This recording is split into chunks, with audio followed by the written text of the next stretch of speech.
Hey guys, welcome back to new episode of weekly update, जहां पर पूरे week का रिकैप आपको एक ही वीडियो में देने की कोशिश करेंगे। लेकिन वीकली अपडेट देखें उससे पहले बिटकॉइन के चार्ट्स देखते हैं करंटली चार्ट्स पे क्या चल रहा है।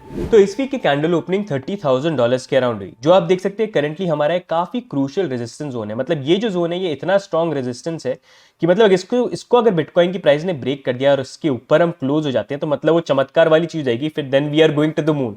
इसी कारण से ये जो जोन है इतना आसान ब्रेक करना नहीं है, क्योंकि आप देख सकते हैं पहले जब ये सपोर्ट की तरह काम कर रहा था, कितनी बार बिटकॉइन की प्राइस ने इसको ब्रेक करने की कोशिश करी, लेकिन इसने होल्ड किया एंड फिर फाइनली ब्रेक डाउन कर गए। तो वैसे ही रेजिस्टेंस के लिए भी जब टेस्ट करने आएंगे तो काफी बार ये रिजेक्ट करेगा एंड फिर फाइनली जाके कहीं ना कहीं तो ब्रेक करेगा, लेकिन पहले और दूसरे केस के अंदर ब्रेक होना ये थोड़ा सा असंभव टाइप का यहाँ पर हो जाता है, अनलेस अनटिल कुछ बहुत ही बड़ी चीज यहाँ पर हो जाए, जो करंटली ग्लोबल कंडीशंस के अकॉर्डिंग क्रिप्टो में तो इतना यहाँ पर नहीं लग रही है। मे बी 2024 के हिसाब से थोड़ा बैठ जाए वहां पर, बट ओवरऑल अभी करंटली ये सिचुएशन है। मेजर रेजिस्टेंस पॉइंट पे अभी भी हम यहाँ पर बैठे हुए हैं, हमने उसको यहाँ पर ब्रेक नहीं किया, जो ओवरऑल आप 32-33 के ऊपर मान लीजिए वीकली क्लोज में। लेकिन थोड़ा सा हम यहाँ पर डेली चार्ट के अंदर जाते हैं और डेली चार्ट में अगर हम देखेंगे करंट जो मूवमेंट है ना, यहाँ पर बहुत सारे चैनल्स जो है वो फॉर्म हो रहे हैं। जैसे आप पहला ये वाला चैनल देख सकते हैं ऊपर की तरफ जो ये फॉर्म हुआ था, फिर इसके नीचे एक थोड़ा ये लॉन्गर चैनल जो है वो आप देख सकते हैं, उसके नीचे एक और ये चैनल है जो यहाँ पर फॉर्म हुआ था। तो इन चैनल्स के बीच में ही काफी टाइम से ऑलमोस्ट फरवरी से बिटकॉइन की प्राइस जो है यहाँ पर मूव करिए। एंड करंट जो ये मूवमेंट है, जिस तरह से मूव करें, जिस तरह से वॉल्यूम आ रहा है, जो RSI एंड बाकी जो इंडिकेटर्स का मूवमेंट भी है, वो इतना बुलिश यहाँ पर स्ट्रेंथ जो है वो शो नहीं कर रहा है कि ऑल द प्राइस मूव करने की तो कोशिश करिए, चार्ट्स पे दिख रहा है, लेकिन एक्चुअल वॉल्यूम जो है वो यहाँ पर नहीं आ रहा। और ऐसी सिचुएशन में होता ही है कि फेक आउट के चांसेस ज्यादा हो जाते हैं। अभी करंटली जो मैं जोन देख रहा हूँ उस अकॉर्डिंग ये है कि बिटकॉइन की प्राइस जो है थोड़ा बहुत हल्का फुल्का, अगर आपको आइडिया दूं, अगर मूव करती है 30,000 के मल्टीपल रीटेस्ट हो सकते हैं, लेकिन बाउंस जो हमारा आएगा उसकी मैक्सिमम लिमिटेशन 32 से लेके $32,500 के बीच में बन सकती है, कि वहां तक जो प्राइस हमारी मूव करती है थोड़ी सी, वो थोड़ा इस तरह से मूव करे एंड फिर हम 32,500 के अराउंड यहाँ पर आए और फिर वहां पर रिजेक्शन होके फिर से लोअर जोन के टेस्ट। लेकिन अगर इस तरह का मूवमेंट होता है और उसके बाद भी मल्टीपल रीटेस्ट में, अगर रीटेस्ट के बाद भी कोई वॉल्यूम वगैरह नहीं आता है, तो ज़्यादा पॉसिबिलिटी ये भी हो सकती है कि 26 से 27 के एरिया में जा सकते हैं। अगर हमने ये वाला एरिया जो है ये ब्रेक कर दिया, जो मैंने यहाँ पर मार्क कर रखा, अगर ये ब्रेक हो गया तो फिर ये डेफिनेटली एरिया होगा जो हम रीटेस्ट कर सकते हैं। इसी कारण से अगर मल्टीपल रीटेस्ट इसके होते हैं और हम होल्ड कर जाते हैं और फिर बाउंस कर अच्छे वॉल्यूम से, बेटर है।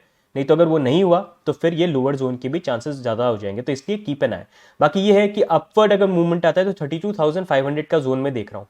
अगर उससे ऊपर कोई वीकली क्लोजिंग हो जाए 33,500 वीकली क्लोज, तो ये चीज जो है इनवैलिडेट हो जाएगी एंड पॉजिटिव तरीके से उसको हम देख सकते हैं। नहीं तो ये मूवमेंट है जो currently I am looking at. दूसरी चीज ये भी ध्यान रखनी है, अभी करंटली जो फंडिंग रेट है इट्स लाइक ओके, इतनी कोई नेगेटिव नहीं है। नेगेटिव हो तो बेटर है। अभी अगर नीचे आते हैं हम वापस से 29-30 के बीच में नेगेटिव हो जाए फंडिंग रेट, तो जंप की पॉसिबिलिटी हो जाएगी। अगर वहां पर भी पॉजिटिव रही तो नीचे के चांसेस हो जाएंगे। लेकिन दूसरा ये भी ध्यान रखना, कल शाम को 6 बजे यहाँ पर यूएस के जो CPI इन्फ्लेशन नंबर है वो आने वाले हैं, तो उस पर भी काफी सारी चीजें जो है डिपेंड करेंगे। डेफिनेटली कल हो सकता है हमको थोड़ा सा मार्केट के अंदर भी वॉलेटिलिटी देखने को मिलेगी। ऑल्दो फेडरल रिजर्व की तरफ से बोलना ये है कि अब इन्फ्लेशन वगैरह जो भी आता है वहां पर हो सकता है पॉसिबली अभी के लिए तो हमको इंटरेस्ट रेट इंक्रीज करने की जरूरत नहीं पड़े, इस साल के एंड में फिर भी करने की जरूरत पड़ जाए 1 या 2 बार। तो हो सकता है कि इस बार भी जो है नेक्स्ट इंटरेस्ट रेट को वो यहाँ पर इंक्रीज नहीं करे, but still let's see inflation numbers जो है वो कैसे आते हैं। अगर कम आते हैं तो और ज्यादा बेटर यहाँ पर रहेगा। अब नेक्स्ट मूविंग ऑन, इस वीक की इंपॉर्टेंट न्यूज और इवेंट्स के बारे में बात करेंगे। तो सबसे पहली न्यूज है यहाँ पर स्लोवेकिया से, जहां पर उन्होंने एक बिल को पास किया है जो क्रिप्टो टैक्स को यहाँ पर रिड्यूस कर रहा है। अगर आप देखेंगे ये जो बिल था 112:2 का यहाँ पर पासिंग रेशियो था, जिसमें 112 यहाँ पर फेवर के अंदर वोटिंग हुई। अगर आप देखेंगे ये जो बिल है इसने अब स्लोवेकिया के अंदर क्रिप्टो टैक्स को 39% से रिड्यूस करके 7% पे कर दिया है, अगर यहाँ पर क्रिप्टो को 1 साल तक होल्ड किया जाता है और उसके बाद प्रॉफिट में सेल किया जाता है। और साथ में यहाँ पर अगर क्रिप्टो के अंदर कोई भी पेमेंट मिलता है अप टू 2400 यूरो, तो उसके ऊपर भी कोई यहाँ पर टैक्स नहीं लगेगा। अब काफी पॉजिटिव मूव है यहाँ पर स्लोवेकिया के लिए। अब देखते हैं आगे क्या बाकी कंट्रीज भी इन चीजों को फॉलो करती है कि नहीं यहाँ पर करती है। इंडिया में कर ले तो अच्छी बात हो जाए। Let's see. बाकी नेक्स्ट मूविंग ऑन, बेलारूस यहाँ पर प्लान कर रहा है कि वो क्रिप्टो ट्रांजैक्शंस बिटवीन इंडिविजुअल्स उसको यहाँ पर बैन करेंगे। उनका बेसिकली यहाँ पर बोलना ये कि अगर यहाँ पर 2 इंडिविजुअल क्रिप्टो में ट्रांसफर कर सकते हैं तो वहां पर मनी लॉन्ड्रिंग एंड ऐसी कुछ भी इलीगल एक्टिविटीज वगैरह हो सकती है। तो इस कारण हम यहाँ पर जो ट्रांसफर है इंडिविजुअल्स के बीच में उसको रोकेंगे। लेकिन अगर आपको कोई भी ट्रांजेक्शन करना है तो वो हम अलाउ करेंगे। अगर आप यहाँ पर बेलारूस पे जो अप्रूव्ड एक्सचेंजेस है उसको यूज करते हो तो वहां पर आप ट्रांजेक्शन कर सकते हो, लेकिन इंडिविजुअली अगर करना है तो वो यहाँ पर वो बैन करने की बात करें। साथ में यहाँ पर तो मिनिस्ट्री ऑफ इंटरनल अफेयर्स का बोलना ये है कि उनका एम बेसिकली एक्शन लेके ये है कि वो चाहते हैं कि यहाँ पर जो क्रिमिनल्स हैं उनके लिए यहाँ पर बेलारूस में कोई भी गलत काम करना अनप्रॉफिटेबल यहाँ पर हो जाए। साथ में उन्होंने यहाँ पर साइट किया अराउंड 27 इलीगल एक्सचेंजेस को, तो which is worth around $8.7 million in 2023। तो देखते हैं बेलारूस का ये मूव जो है ये क्या उनकी कंट्री के अंदर पॉजिटिव तरीके से देखा जाता है या उसका नेगेटिव इंपैक्ट और यहाँ पर आता है कि भाई लोग जो है और अंडरग्राउंड यहाँ पर ट्रांजैक्शन जो है करने लग जाते हैं। We'll have to wait and see। अब नेक्स्ट न्यूज यहाँ पर सिंगापुर से है, जहाँ पर मॉनेटरी अथॉरिटी ऑफ सिंगापुर ने ये बोला कि इस साल के एंड तक जितने भी क्रिप्टो एक्सचेंजेस है सिंगापुर के अंदर, वो जो कस्टमर्स के फंड या क्रिप्टो यहाँ पर होल्ड करते हैं वो उनको मूव करने पड़ेंगे यहाँ पर स्टैट्यूटरी ट्रस्ट के अंदर। ये मूव उन्होंने इसलिए किया कि कल को अगर एक्सचेंज की कोई इंसॉल्वेंसी हो जाती है या कोई प्रॉब्लम यहाँ पर जाती है तो एटलीस्ट यहाँ पर कस्टमर के जो फंड है वो रिकवर हो पाए। जैसे रिसेंट एक्सचेंजेस के साथ काफी साथ हुआ है कि जब वो बैंकरप्ट हो गए तो कस्टमर के फंड जो है यहाँ पर अटक गए, तो ये उन्होंने यहाँ पर मूव किया। साथ में अगर आप देखेंगे एमएस ने क्रिप्टो लेंडिंग और स्टेकिंग उसको भी यहाँ पर रिस्ट्रिक्ट कर दिया कि सिंगापुर के अंदर आप लेंडिंग और स्टेकिंग जो है वो यहाँ पर आप नहीं कर सकते। ओवरऑल एमएस का यहाँ पर ये बोलना है कि टेक्नोलॉजिकल एडवांसमेंट जो है हम उसको सपोर्ट करते हैं और उसको आगे बढ़ाना चाहते हैं, लेकिन जो भी मिसकंडक्ट हो सकता है क्रिप्टो इंडस्ट्री के अंदर उसके ऊपर भी लगाम लगाना जरूरी है, तो इसलिए वो एक्शन जो है यहाँ पर ले रहे हैं। देखते हैं आगे चीजें जो है सिंगापुर में किस तरह से मूव फॉरवर्ड कर। बाकी नेक्स्ट न्यूज है थाईलैंड से, जहां पर थाईलैंड के अंदर एसईसी ने यहाँ पर नया रूल्स इंट्रोड्यूस किया कि 31 जुलाई 2023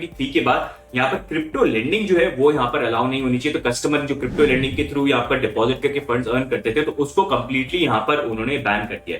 तो अगर आप देखेंगे काफी कंट्री जो है क्रिप्टो लेंडिंग और स्टेकिंग जो है जो एक तरह से बैंक के अंदर एफडी बाकी सारी चीजों का काफी कॉम्पिटिटर बन जाता है, उसको यहाँ पर काफी कंट्रीज जो है आज के डेट में बैन करने की कोशिश कर रही है, बिकॉज क्रिप्टो लेंडिंग और स्टेकिंग कहीं ना कहीं एक तरह से बैंकिंग सेक्टर के लिए भी रिस्क यहाँ पर बन जाता है। बाकी next moving on, black rock के सीईओ ने भी यहाँ पर बिटकॉइन को लेकर कमेंट किया, जहां पर उन्होंने ये बोला कि क्रिप्टो का जो वर्ल्ड है वो डिजिटलाइज कर रहा है यहाँ पर गोल्ड को, और बिटकॉइन अब एक इंटरनेशनल एसेट है। अगर आप देखेंगे इसको क्रिप्टो इंडस्ट्री के अंदर काफी पॉजिटिव तरीके से देखा गया। I do believe the role of crypto is it's digitizing gold in many ways. Instead of investing in gold as a hedge against inflation, a hedge against the onerous problems of any one country or the devaluation of your currency, whatever country you're in.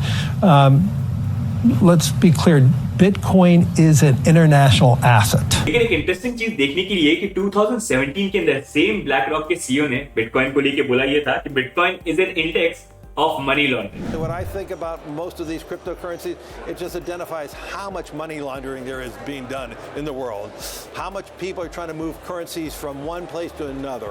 And now few years later, अब अगर आप देखेंगे उनका भी view point जो है यहाँ पर चेंज हो गया है, बट कोई बात नहीं, सूनर और लेटर सबको समझ में आता है, and it's good to see कि अब ब्लैक रॉक के सीईओ जो है वो भी positive side of bitcoin he is noticing. बाकी नेक्स्ट सेगमेंट के अंदर हम बात करेंगे यहाँ पर लेजर की, जो क्रिप्टो इंडेक्स के साथ पार्टनर है और आज की वीडियो के भी यहाँ पर स्पॉन्सर्स हैं। तो लेजर को अगर आप देखेंगे तो उन्होंने अमेजॉन इंडिया के साथ पार्टनरशिप कर ली है। तो पहले अगर आप लेजर की कोई भी हार्डवेयर वॉलेट बाय करते थे तो वो सीधे फ्रांस से यहाँ पर शिप होते थे, फिर कस्टम का काफ़ी अलग से प्रोसेस यहाँ पर वगैरह रहता था। तो अब वो चीज़ जो है काफ़ी स्ट्रीमलाइन और सिंपल यहाँ पर हो गई है, जहाँ पर आप अमेजॉन इंडिया के ऊपर जाके डायरेक्टली हार्डवेयर वॉलेट को बाय कर सकते हैं और वो अमेजॉन के वेयर हाउस से डायरेक्टली आपके घर पे शिप होंगे। अगर आपके पास प्राइम मेंबरशिप है तो विद इन 24 आवर्स के अंदर आपको मिल जाएंगे। एंड स्पेशली अगर आप क्रिप्टो के अंदर हैं और सब्सटैंशियल अमाउंट ऑफ क्रिप्टो को हॉडल करते हैं तो हार्डवेयर वॉलेट होना यहाँ पर एक नेसेसिटी है, क्योंकि अगर आप यहाँ पर अपने क्रिप्टो को एक्सचेंजेस के ऊपर रख रहे हैं तो पॉसिबिलिटी हो सकती है कल को FTX जैसा कांड हो जाए तो आपके क्रिप्टो लूज हो सकते हैं। नहीं तो अगर आप ऑनलाइन सॉफ्टवेयर वॉलेट्स को यूज करते हैं तो वहां पर भी कई मैलवेयर वगैरह इंस्टॉल हो गए, आपने गलत फिशिंग लिंक्स पे क्लिक कर दिया तो आपके क्रिप्टो लूज होने की पॉसिबिलिटी हो सकती है। तो इसलिए अगर आप बड़े अमाउंट होल्ड करते हैं तो हमेशा सेंसिबल ये रहता है कि आप क्रिप्टो हार्डवेयर वॉलेट के अंदर अपने क्रिप्टो को यहाँ पर होल्ड करें, क्योंकि उसके अंदर बेनिफिट ये रहता है कि हार्डवेयर वॉलेट के अंदर आपकी जो प्राइवेट की सीड की होती है वो सबकी सब ऑफलाइन होती है, तो कोई भी उसको ऑनलाइन हैक करके चोरी नहीं कर सकता। जब भी आप कोई ट्रांजैक्शन प्रोसेस करते हैं तो आपको मैनुअली बटन को प्रेस करना पड़ता है, तो ये ऑनलाइन पॉसिबिलिटी नहीं है। मतलब किसी को जाके आपके घर पे जाके चोरी करके और फिर भी उसको सीट की एक पिन वगैरह पता होना चाहिए तब जाके वो चीज़ कर सकते हैं। तो इस कारण हार्डवेयर वॉलेट जो होते हैं वो काफ़ी ज़्यादा यहाँ पर सिक्योर माने जाते हैं कंपेयर टू यहाँ पर ऑनलाइन सॉफ्टवेयर वॉलेट। तो डेफिनेटली अगर आप सोच रहे थे और आप प्लान कर रहे थे कि लेजर की क्रिप्टो हार्डवेयर वॉलेट आपको बाय करने, तो आप अमेजॉन इंडिया से यहाँ पर बाय कर सकते हैं। अभी जस्ट फॉर द रिकॉर्ड अगर हम बात करें, इन्होंने अभी तक around 6 million crypto hardware wallet जो है वो सेल किए हैं, जिसमें से अभी तक इनका रिपोर्ट ये करना है कि 0 यहाँ पर हैक जो है हार्डवेयर वॉलेट के साथ यहाँ पर हुए हैं। तो लेजर के अगर आप क्रिप्टो हार्डवेयर वॉलेट यहाँ पर परचेज करने में इंटरेस्टेड है तो आपको लिंक भी जो है वो नीचे मिल जाएगा, आप डेफिनेटली उस पर क्लिक कर सकते हैं and you can check them out. बाकी next moving on, Gemini exchange ने यहाँ पर सू कर दिया DCG डिजिटल करेंसी ग्रुप और बैरी सिल्बर्ट को। ये मेन जो रीजन रीजन है उसका ये है कि जेमिनाई को अगर आप देखेंगे वो यहाँ पर स्टेकिंग और अर्न प्रोग्राम यहाँ पर ऑफर करते थे कस्टमर्स को, और वो यहाँ पर वो स्टेक करते थे जेनेसिस के साथ, जो यहाँ पर डिजिटल करेंसी ग्रुप की चाइल्ड कंपनी है।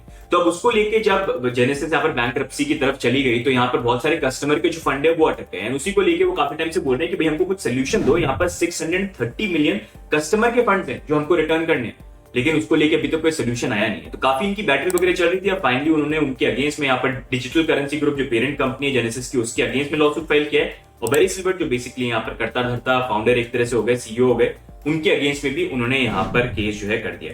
अब देखना ये इंटरेस्टिंगली कि आगे जाके जो सिचुएशन है, ये जो बैटल चल रही है, ये भी किस तरह से अनफोल्ड हो, क्योंकि डिजिटल करेंसी ग्रुप खुद ही अभी प्रॉब्लम के अंदर है। ग्रे स्केल को लेके उनको कन्वर्ट करने की कोशिश कर रहे हैं, एससी के साथ लॉसूट और प्रॉब्लम चल रही है। साथ में अगर आप जेनेसिस देखेंगे उसमें भी हालत खराब है, तो उनके लिए भी अभी टाइम जो है अच्छा नहीं चल रहा है। एंड डिजिटल करेंसी ग्रुप एक बहुत बड़ा नाम है, एंड ऐसे दो बड़े बिग नेम्स के बीच में फाइट होना that creates lot of problems. So let's see ये भी जो चीजें हैं आगे किस तरह से अनफोल्ड होती है। बाकी नेक्स्ट मूव नाम्बिया के अंदर भी यहाँ पर एक बिल पास हुआ है जो रेगुलेट करना चाहता है यहाँ पर क्रिप्टो और डिजिटल एसेट्स को। बिल जो है यहाँ पर अप्रूव हो चुका है, एंड उसके अकॉर्डिंग एक फ्रेमवर्क यहाँ पर बनाया जा रहा है कि कैसे यहाँ पर वर्चुअल एसेट सर्विस प्रोवाइडर जो है, एक्सचेंजेस जो है, उनके लिए कैसे उनको रेगुलेट किया जाए, कैसे उनके लिए लाइसेंस जो है यहाँ पर इशू किया जाए। साथ में यहाँ पर कंज्यूमर प्रोटेक्शन जो है, मार्केट अब्यूज जो है, मनी लॉन्ड्रिंग या कोई भी गलत एक्टिविटी हो सकती है उसको भी कैसे रोका जाए और उसके अगेंस्ट में पेनल्टीज कैसे लगाई जाए, उसके बारे में वो प्लान कर रहे हैं। साथ में बैंक ऑफ नाम्बिया का भी ये बोलना है कि क्रिप्टो करेंसी जो है वो लीगल टेंडर स्टेटस नहीं रखती है यहाँ पर कंट्री के अंदर, तो आप मनी की तरह उसको यूज नहीं कर सकते, लेकिन आने वाले टाइम पे हम एक्सेप्ट कर सकते हैं अगर यहाँ पर जो रिस्क हैं वो थोड़े कम होते हैं, बेटर तरीके से मैनेज होता है इस एसेट के अंदर। तो उन्होंने ये बोला कि अभी लीगल टेंडर नहीं है, लेकिन अगर कुछ चीजें अच्छी ठीक चलती हैं आगे तो देख सकते हैं, देखेंगे आगे जाके।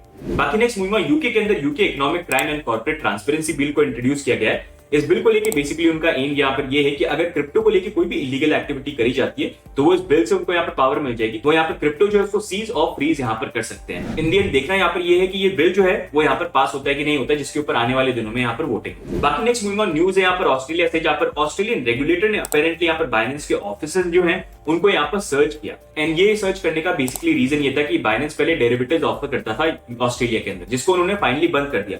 अब उसी को लेके उनको बोलना है कि यहाँ पर गलत तरीके से चीजों को यूज किया गया है, लोगों को ऑफर किया गया है, तो उसी को लेके जो सर्च है यहाँ पर उन्होंने बोली है। But in the end we'll have to see कि आगे जाके ये जो इन्वेस्टिगेशन है क्या नॉर्मल इन्वेस्टिगेशन थी या एक्चुअली में कोई गड़बड़ है जिसके अंदर उनके अगेंस्ट में एक्शन लिया जाता है। We'll have to wait and see कि ऐसा कुछ आता है कि नहीं आता है। अभी तक कोई ऑफिशियल प्रॉपर तरीके से जो स्टेटमेंट जो है वो सामने निकल के नहीं आई है। बाकी नेक्स्ट मूविंग ऑन, बाइनेंस का ड्रामा जो है वो यहाँ पर कंटिन्यू कर रहा है, जहां पर 3 प्रोमिनेंट सीनियर बाइनेंस के एम्प्लॉयज थे जिन्होंने यहाँ पर रिजाइन कर दिया। उसमें सबसे ज्यादा जो इंपॉर्टेंट थे वो थे पैट्रिक हिलमैन, जो काफी रिसेंटली जो एससी के साथ लॉसूट चल रहा है उसमें काफी वोकल रहे बाइनेंस को लेकर, उन्होंने ही यहाँ पर स्टेटमेंट जो है पब्लिश करी है। तो वो मतलब काफी एक मेन फिगर थे जो काफी चीजों का आंसर यहाँ पर दे रहे थे, and he was fighting back, but now he is leaving. थोड़े से कंसर्न्स यहाँ पर बना देते हैं जब लोग लीव करने लग जाते हैं, जो मेन इंपॉर्टेंट लोग हैं, स्पेशली जब ऐसी सिचुएशन चल रही है, थोड़ा सा कंसर्न बन जाता है।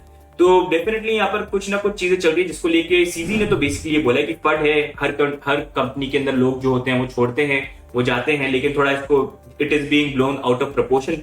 बट इन दी एंड अभी जो सिचुएशन है, डेफिनेटली लोग जो छोड़ के जाते हैं वो सारी चीजें तो ट्रू यहाँ पर है, but we'll have to see कि यहाँ पर अगर ये जो सीनियर लोग अभी छोड़ के जा रहे हैं, क्या इसके बाद सिचुएशन जो है सही होती है कि नहीं होती, क्योंकि डेफिनेटली अभी बाइनेंस की सिचुएशन जो है काफी टफ लग रही है। ऐसे टाइम पे जब ऐसे सीनियर लोग जो मेन आगे हैं और फाइट कर रहे हैं वो छोड़ के जाते हैं तो थोड़ा सा डाउट कहीं ना कहीं यहाँ पर जो है बन जाता है। बट लेट्स होप ये फंड ही हो और ऐसी कोई चीज आगे नहीं हो, एंड बाइनेंस के लिए सिचुएशन जो है वो भी जल्दी यहाँ पर सॉल्व हो जाए। बाकी नेक्स्ट मूविंग ऑन, ट्विटर ने इस वीक यहाँ पर मेटा को भी सू किया, जहां पर रिसेंटली इलॉन मस्क और मार्क ज़करबर्ग को लेकर काफी फाइट चल रही है। इनफैक्ट रूमर तो ये भी है कि दोनों के दोनों केज फाइट भी यहाँ पर कर सकते हैं। अब अगर आप देखेंगे ट्विटर ने यहाँ पर थ्रेटन किया है कि वो सू करेंगे मेटा को, वो systematic, willingful, unlawful misappropriation of Twitter's trade secrets and IP. तो बेसिकली उनका ये बोलना है कि ट्विटर के जो ट्रेड सीक्रेट्स और आईपी वगैरह है वो यहाँ पर मेटा जो है चोरी कर रहे हैं, ट्विटर का डेटा जो है वो यहाँ पर चोरी कर रहे हैं, इसलिए उन्होंने यहाँ पर सीज एंड डिसीज लेटर जो है वो यहाँ पर सेंड किया है मार्क ज़करबर्ग को।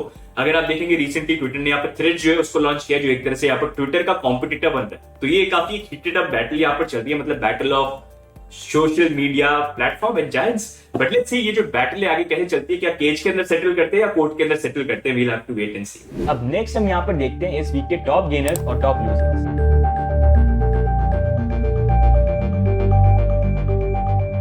अब next moving on, fun fact of the week की बात करेंगे तो यहाँ पर हम बात करते हैं एक नया रग पुल और स्कैम जो है वो यहाँ पर हुआ, और वो स्कैम करने का रीजन जो है वो भी काफी इंटरेस्टिंग है। जहां पर अगर आप देखेंगे 22 साल के यहाँ पर क्रिप्टो डेवलपर हैं जिन्होंने 2 मिलियन का यहाँ पर स्कैम किया। उन्होंने करा यहाँ पर ये कि OXE करके एक प्रोजेक्ट को यहाँ पर लॉन्च किया। यहाँ पर लॉन्च करने के बाद उन्होंने लिक्विडिटी है जो यहाँ पर पुल कर लिया, 2 मिलियन जो है यहाँ पर लोगों से चोरी कर लिए।